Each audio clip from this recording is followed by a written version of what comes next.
my love, remember the cries when winter died for spring skies. They roared and roared, but we grabbed our seat and sewed a song against their greed.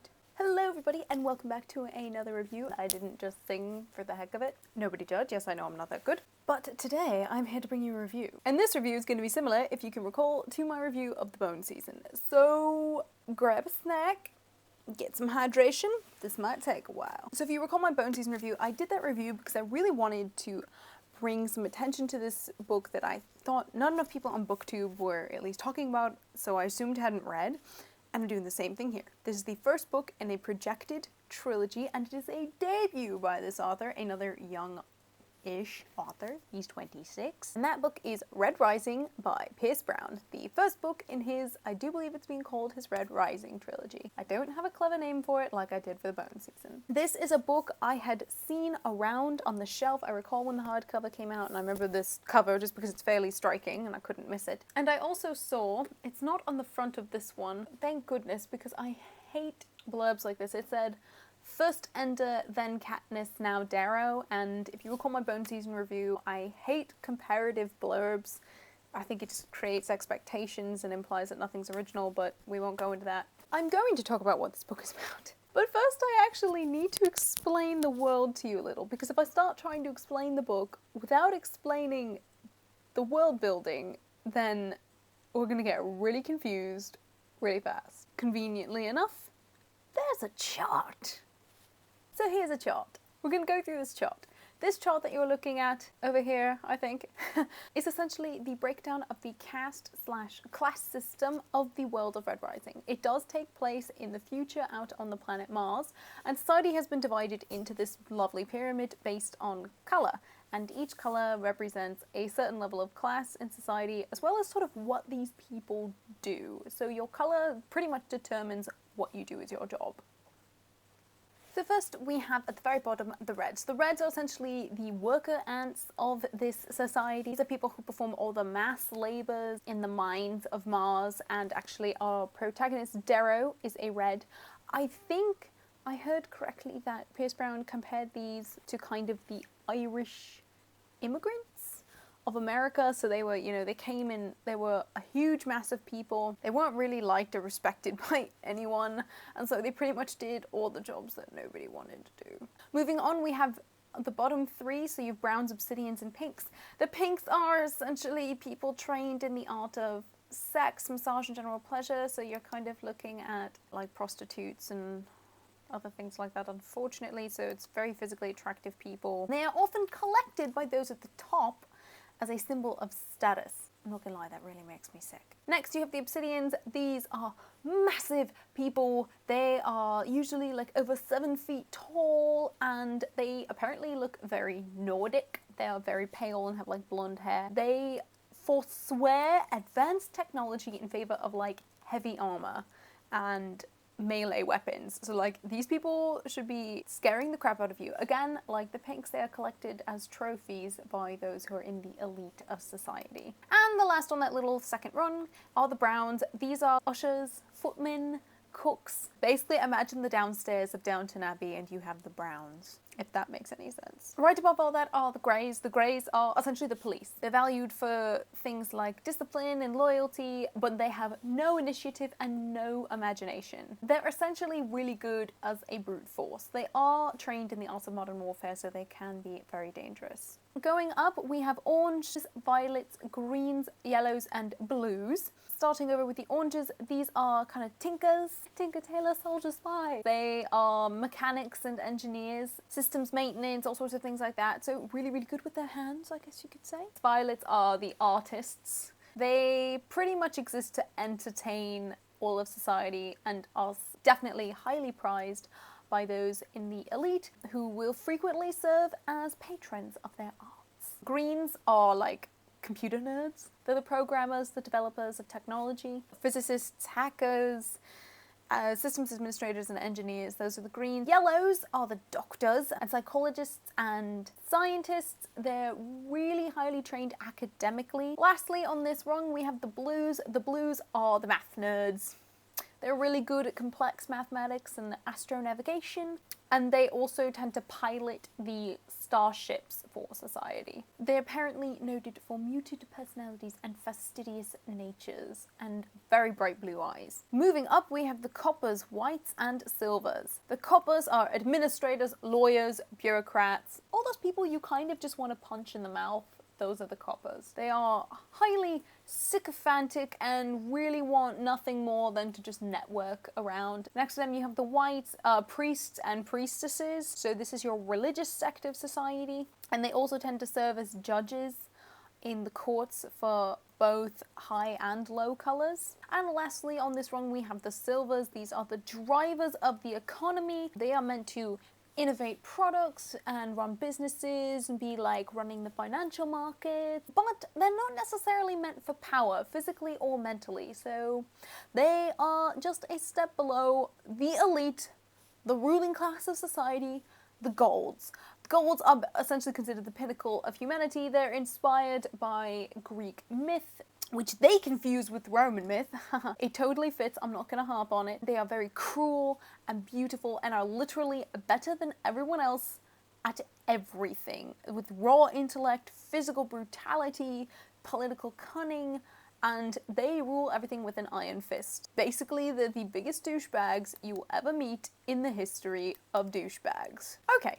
Now that we've explained the entirety of the caste system, we can get into talking about what happens in this book. Darrow is a red, he's a miner underneath the earth. Darrow and his fellow reds mine so that they can make Mars habitable for the rest of society, so that the golds and everybody else can show up and actually live on the surface of Mars. As the reds are told, they are pioneers. They are making Mars ready for everybody to come and live there.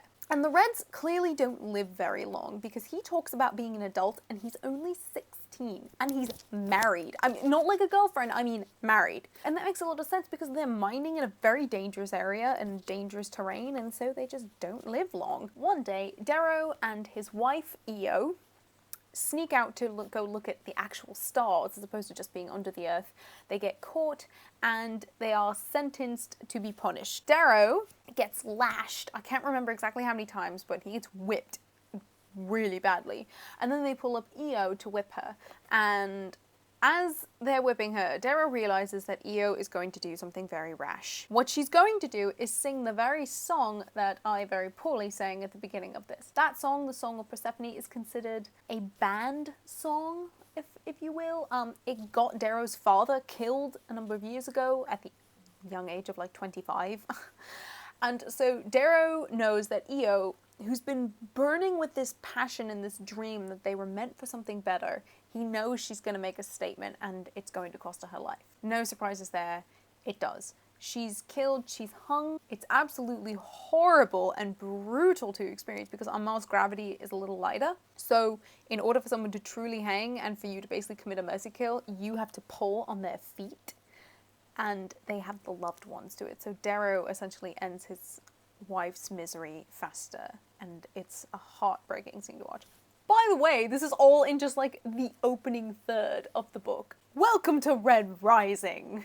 Darrow then decides he's going to commit suicide and join his wife because he feels he can't live without her. Everybody sort of joins him and thinks this is okay. So he goes to commit suicide, he gets tricked, and he gets inducted into this society known as the Sons of Ares. The Sons of Ares are a revolutionary group who are kind of living underground amidst everything, and they do not like the color caste system, and they're just like, there has to be something better. They take Darrow and bring him into their group and bring him to the surface. Do you know what he discovers? Mars has not only been habitable for some time, people have been living there, like for a long time. Nobody told the low reds about this. They've been used as slave labor, and nobody told them the truth. Darrow is furious. He wants 50 Shades of Revenge. Oh, I'm so sorry. I'm so sorry for that reference. He just wants all kinds of revenge, guys. All kinds of revenge. So the plot is to turn him into a gold. The thing is, he can't just go sneak into the gold. It doesn't work that way. It takes so much time and effort to make him into a gold, it's ridiculous. He has to be completely physically changed through a series of surgeries. He has to ingest, like, hundreds of years worth of history and literature and everything. He has to learn manners. I mean, he has to completely change his person. If you haven't caught that this is essentially now becoming the Count of Monte Cristo, shame on you. It's so obviously becoming Count of Monte Cristo. And I say that as a good thing, because the Count of Monte Cristo is one of my favorite classics I've ever read, and I love it. So yes, the Sons of Ares are training him. That name, the Sons of Ares, is very important. Why is it important? Well, I mentioned that the gods believe themselves to be based on Greek gods. And in effect, they do definitely try to model themselves into what the Greeks would have considered the perfect specimen. However, it's warped and twisted because they utilize the Roman names and the Roman aspects of all these characters. What does this tell me? It's not like when I reviewed Cruel Beauty and I basically spent the whole video ranting about how I thought Rosamund Hodge did not understand what she was talking about. Pierce Brown clearly does, because it would make sense that a society that wants to model itself physically after the Greeks, but is a dystopic society, would warp and twist it and end up turning into the Romans. And not even just the Romans. This is like imperial Rome. So the Gauls are like the patricians to everybody else's plebeians. In fact, the opening ceremony at the school to which Darrow is sent, where the Gauls are all sent, they spend time in their opening speech ranting on how Athens got it wrong. Democracy is not the answer, tyrannical hierarchy is, and that is why the Gauls are at the top. That is Rome. In a nutshell. Tyrannical hierarchy ruling over everything. Now granted, Athens wasn't even a true democracy, so... Darrow is able to sneak in, make himself appear as one of the Gauls, and is thrown into school, where they learn very quickly just how brutal the Gauls are. In this school that he goes to, you're divided into different like clans or houses, each based on one of the Roman gods. He is thrown into the camp of Mars, whose symbol is the wolf. If you know anything about Roman mythology, that should make you happy, because your mind should be going to Romulus and Remus. He's thrown into the camp of Mars, and their passage that they go through the first night is that the 50 people who scored the highest on their entrance exams go in with the people who scored in the 50 lowest into one-on-one single combat, no weapons, only one person's walking out alive. Darrow actually kills the younger brother of one of his fellow classmates. That will come back to bite him in the ass. I kind of figured it would. And there's nothing glorious about it. There's nothing romanticized about it. It is so brutal that I was listening to this book and all I could think was just how brutal it is. This felt real. It was very visceral, and the way Darrow feels afterwards, I thought was the best part. Having to realize how much guilt he has to feel, and he realizes that actually the point of the passage is to unite people in their own equal amounts of guilt. This brutal training is sort of like throwing a kid into the deep end and telling them to swim. It's a microcosm of what life is going to be like. Put to some extremes, yes, but this is what life is to the Gauls. So basically the idea is every camp has a little place on this sort of arena map-like area, and you need to win the game. The game is like Risk. It's real life Risk. If you've ever played that board game, you have to control all the pieces on the board. You need to win. And whoever's conquering can pretty much do whatever they want, and there's no interference. There's rape, there's torture, there's really horrible battle wounds, though granted they have these things like med bots that come out if it gets really bad, but the rape and the torture was the part that really struck me, in that how ugly it gets going on in here. Not in a bad way. I'm actually, this can sound terrible when I say I'm all for brutality in my media, in that I don't want it to be shied away from, but on the equal plane, I don't want brutality for the sake of brutality. This is perfectly balanced brutality. It is brutal, and it's graphic and brutal, but it doesn't feel ridiculously over the top. I mean, these are people who are meant to be ruling with an iron fist, and they will rule with an iron fist, even if it's against members of their own class. That was the scary part, because they frequently talk going, how could you do this to another Gold? And I'm like, oh my god, that's right, they're doing this to other members of their own color. Guys! Guys! The rest of this book is spent in that arena with Darrow trying to win the game and trying to navigate without getting caught out that he is actually a red and not a gold. So let's talk about characters. Darrow is a very well fleshed out character. I was afraid he was going to be kind of a blank slate. that you could easily project, you know, thoughts and stuff onto, but he's an extremely well fleshed out character, influenced by the world that he's grown up in, by the changes that he undergoes when becoming a gold, and from kind of the realization that his whole life is a lie. And I love that he doesn't make any changes that felt out of character just to fit a situation. He has to learn from his mistakes, and he does. When he learns the very hard lesson of the difference between justice and revenge, I think that was one of the most important things I have ever seen happen in a book about teenagers in some sort of killing games. It never seems to happen that the teens understand the difference between justice and revenge. To most characters, it always seems interchangeable. And I love the fact that Darrow has to learn that hard lesson and then he implements what he has learned. That is called character development. Character development 101, guys. It's genius. I was just like, I love these characters. I love the journey they're going on. I love the things they're learning. Okay, I know, I'm raving. I can't help it. It's just so good. There are several antagonists as Darrow essentially pits himself against a lot of the golds, but he does have some allies. They're not necessarily friends. I don't want to call them friends. I'm going to call them allies. You have Pax, who is walking literary irony. For those of you who don't know, Pax is the Latin word for peace, and he is essentially this crazy, like, fighting, killing machine, walking literary irony. It's awesome. I started cracking up whenever Pax was on screen, and he's huge too. They say he's like almost as big as an obsidian, but he's clearly a gold, and I'm just like, how big is this guy? Because the obsidians are meant to be like 7 feet tall. He quickly became a favorite. Oh, by the way, Pierce Brown is a bit like George R.R. Martin, so, oh, you have a favorite character?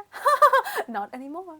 The body count is pretty high in this novel, and the count of, like, broken alliances is probably even higher. I will say there is a crazy character who's this unseen, small-scale antagonist for most of it, and he's called the Jackal. Boy has some screws loose in his head, because he does something that literally had my jaw on the floor. I was going, he wouldn't. He couldn't. Oh my god, he is. It involves a hand and a knife. And I'm really not going to say anymore because, the memory just leaves a bad taste in my mouth. Did I like the Jackal? No! Did I find him fascinating?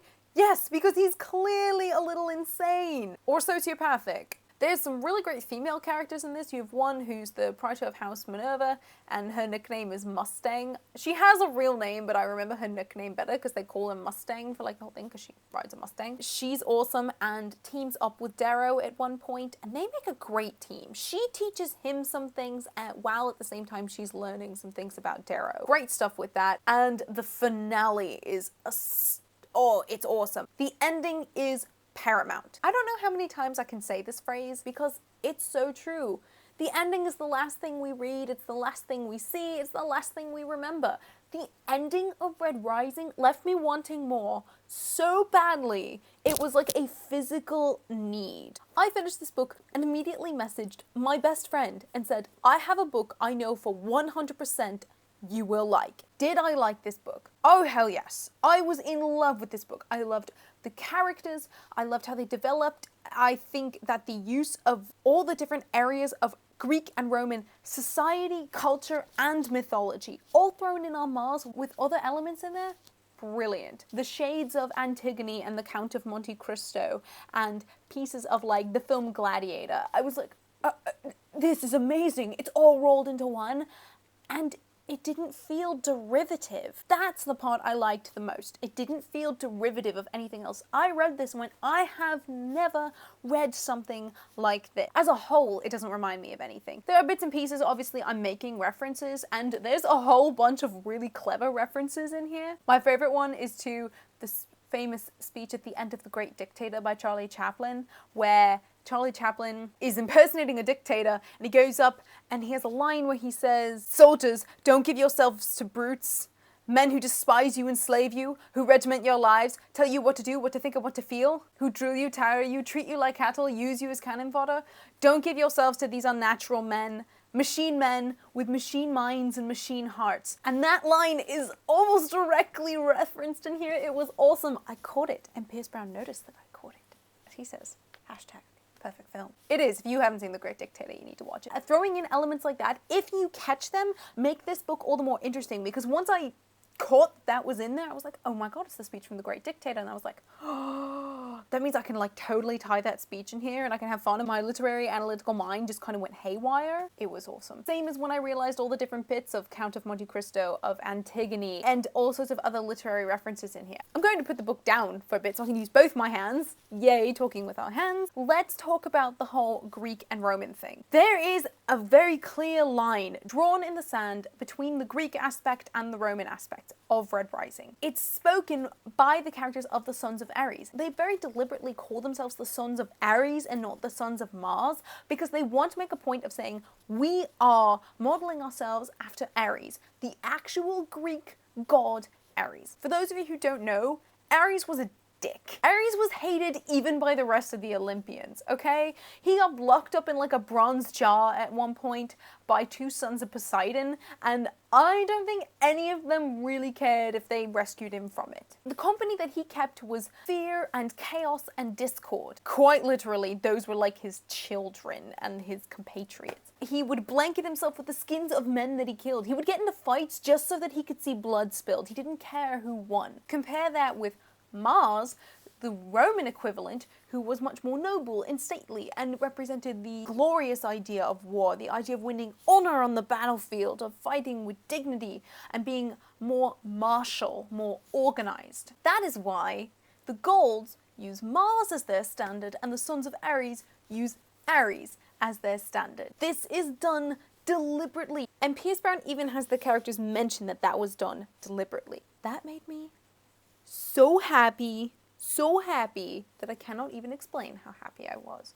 Because my biggest gripe with any form of people who work with Greek and Roman mythology is when they start making it interchangeable. It's not. The Roman hierarchy is very influenced by the Greek. In some cases, it's very direct, and they are interchangeable, but not in all cases. And anybody who says they are tends to basically hit my rage button. The shades of the Greek and Roman society run all throughout this book, and I think I had the most fun when stuff like that was happening, because obviously as a lover of the classical, I was just dying 1,000 happy deaths, and it was wonderful. The sequel, Golden Sun, will be coming out this coming January.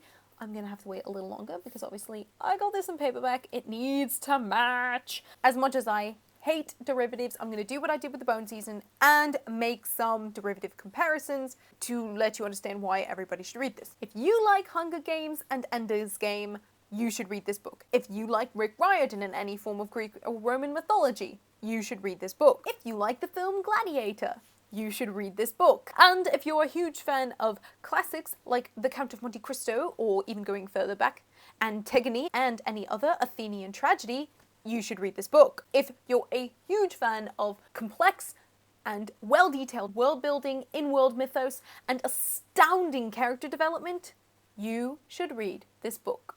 Okay, I'm gonna go and read The Golden Sun excerpt because I hadn't read it before and I really want to read it and I need to know what happens next. Red Rising. You should all read it. I need more peeps to discuss this with, so once you read it, you can find me. We will have lovely discussions over Red Rising, and we will think of a creative name for this trilogy other than the Red Rising trilogy, because I mean that's not bad, but it needs a trilogy name. It needs a proper trilogy name. Alright, but that's it for me tonight, you guys, and so until next time, cheers. And down in the vale, hear the reaper swing, the reaper swing, the reaper swing.